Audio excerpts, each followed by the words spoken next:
কথার কাণ্ড দেখে রেগে গেল অগ্নি। সম্পূর্ণ জানতে ভিডিওটিতে একটি লাইক করে দেখতে থাকো। গল্পের শুরুতেই দেখা যায় যে কথার সাথে কথা বলতে থাকে কর্তা দাদু, অর্থাৎ বুলির সাথে। বুলিকেই সবাই কথা ভাবতে শুরু করে দিয়েছে। কর্তা দাদু বুলিকে বলে, তোমাকে আমি একটা দায়িত্ব দিতে চাই, তুমি সেই দায়িত্বটা রাখবে? বুলি তখন বলে, বলুন না কি দায়িত্ব? আপনারা আমাকে বাড়িতে থাকতে দিয়েছেন, আর আপনাদের কথা আমি শুনবো না সেটা তো হতেই পারে না। শুধু কি চাই সেটা বলে ফেলুন।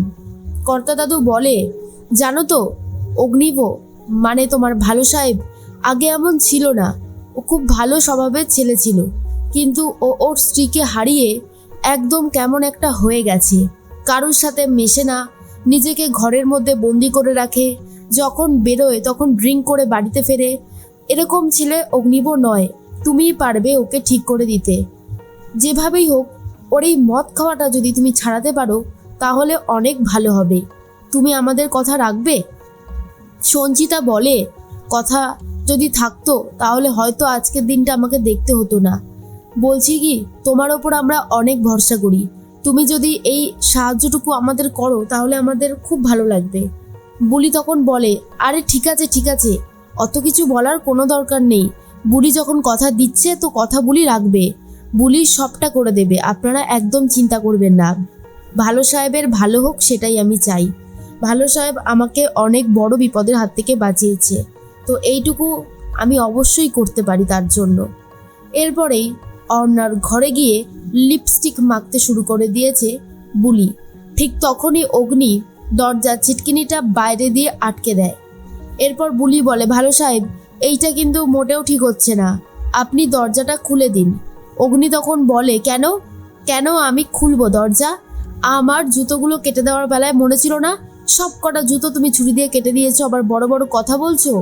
এবার তুমি এই ঘরের মধ্যে বন্দি হয়ে থাকো, দেখি তুমি কি করে নিজেকে এই ঘর থেকে বার করতে পারো। বুলি তখন বলে, এরকম বললে হবে না, আপনি খুলে দিন দরজাটা। অগ্নি তখন বলে, ঠিক আছে দরজা খুলতে পারি একটাই শর্তে, যদি তুমি শর্তটা মেনে নাও। শর্তটা হলো কাল সকালবেলায় তুমি বাড়ির সবার জুতো পালিশ করে দেবে। কি বলো, রাজি? কথা তখন বলে, রাজি রাজি, আপনি যখন বলেছেন রাখতে তো হবেই, আমি রাজি। এরপরেই সকাল হতেই সবার জুতো পালিশ করতে শুরু করে দিয়েছে বুলি।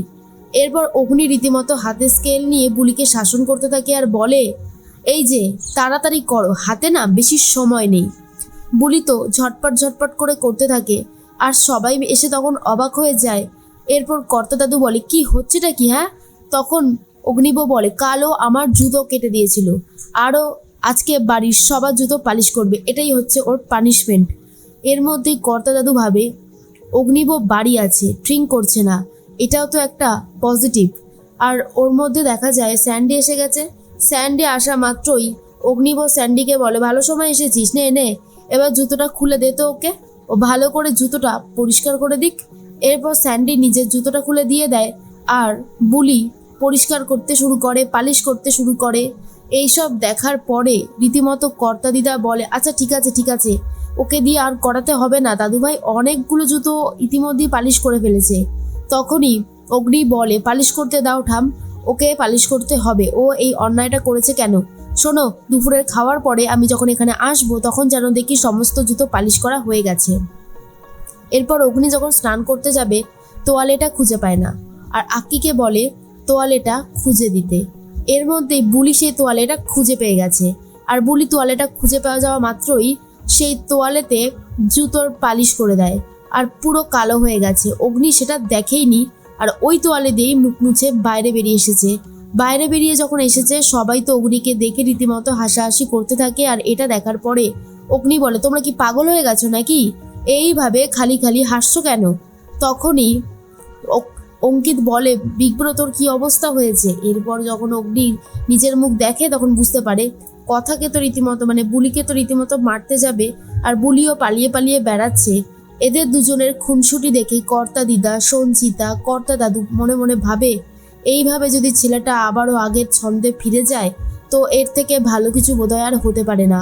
অগ্নিব তো আগে খুব ভালোই ছিল, কথা মা থাকাকালীন অগ্নিবকে পুরো বদলে দিয়েছিল। আমরা সবাই চাই যেন বুলিও আমাদের অগ্নিবকে বদলে দিতে পারে। আর এদিকে অগ্নিব প্রচণ্ড রেগে গেছে কথার ওপরে।